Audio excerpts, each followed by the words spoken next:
এটা শাকিরার 7 দিনের ভিডিও। শাকিরা এখন আস্তে আস্তে চোখ খোলা শুরু করছে, নড়াচড়া করে আলহামদুলিল্লাহ। দেখতে দেখতে 7 দিন হয়ে গেছে। আসলে সময় খুব দ্রুত চলে যায়।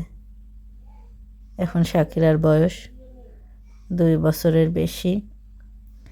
আর এই ছোট্ট জীবন কখনোই ফিরে আসবে না। এটা এখন শুধুই স্মৃতি। আসলে আমাদের সময়তে এভাবে ভিডিও ধারণ করার কোনো উপায় ছিল না, তাই আমাদের এমন কোনো ভিডিও নেই।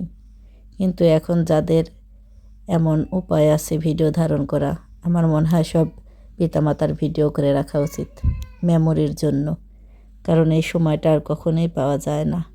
যখন হয়তো আমাদের বয়স হবে, আমরা বৃদ্ধ হয়ে যাব, তখন আমরা এই ভিডিওগুলি দেখব আর ভাবব এরা কত ছোট ছিল।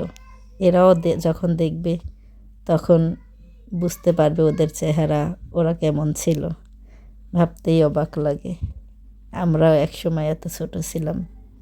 সবাই আমার মেয়ের জন্য দোয়া করবেন, আল্লাহ যেন নেক হায়াত দান করেন। ধন্যবাদ।